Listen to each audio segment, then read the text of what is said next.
Divorce இந்தியாவோட the first woman divorcee. அதுவும் Hindu marriage act enact ஆனது 1995ல தான். பட் இவங்க 1888லயே ஹஸ்பண்ட் கூட வாழ்றதுக்கு பதிலாக ஜெயிலுக்கு போக டிசைட் பண்ணவங்க. அவங்க தான் ருக்மாபாய் ராவுத். நவம்பர் 22, 1864ல மும்பைல பிறந்த ருக்மாபாய்க்கு அவங்களோட ஸ்டெப் ஃபாதரோட டிஸ்டன்ட் ரிலேஷனான தாதாஜி பிகாச்சி கூட 1875ல மேரேஜ் நடக்குது. தட் மீன்ஸ் ருக்மாபாய்க்கு மேரேஜ் நடக்கிறப்ப அவங்களுக்கு வயசு வெறும் 11. ஆரம்பத்துல இருந்தே ஹஸ்பண்ட் கூட எந்த வித மேரிட்டல் ரிலேஷன்ஷிப்பும் வச்சுக்காத ருக்மாபாய் அவங்க அம்மா வீட்லயே தங்கி ஸ்கூல் எஜுகேஷனை கண்டினியூ பண்ணிருக்காங்க.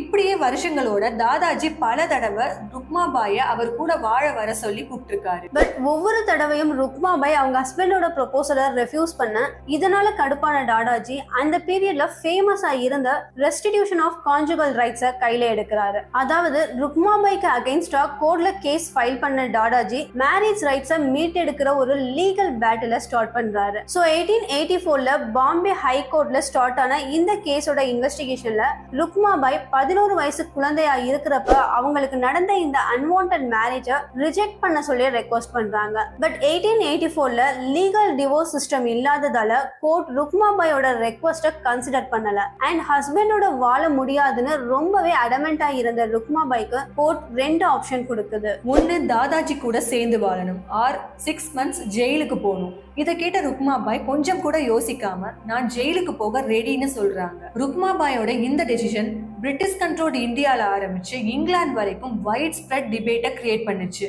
அது மட்டும் இல்லாம தன்னோட வாழ்க்கையை பத்தியும் மேரேஜ் அப்படின்ற பேர்ல தனக்கு நடந்த அநீதியை பத்தியும் ருக்மாபாய் கண்டினியூஸா நிறைய ஆர்டிகல்ஸ் எழுத அதுல சில ஆர்டிகல்ஸை தி டைம்ஸ் ஆஃப் இந்தியா மாதிரியான சில மேஜர் நியூஸ் பேப்பர்ஸ் பப்ளிஷ் பண்றாங்க. அப்படி நியூஸ் பேப்பர்ல வந்த ருக்மாபாயோட ஆர்டிக்கலை படிச்ச பிரிட்டன் குவீன் விக்டோரியா டைரக்டா அந்த கேஸ்ல இன்வால்வ் ஆகி ருக்மாபாய மேரேஜ் லைஃப்ல இருந்து லீகலி வெளியே வர ஹெல்ப் பண்றாங்க.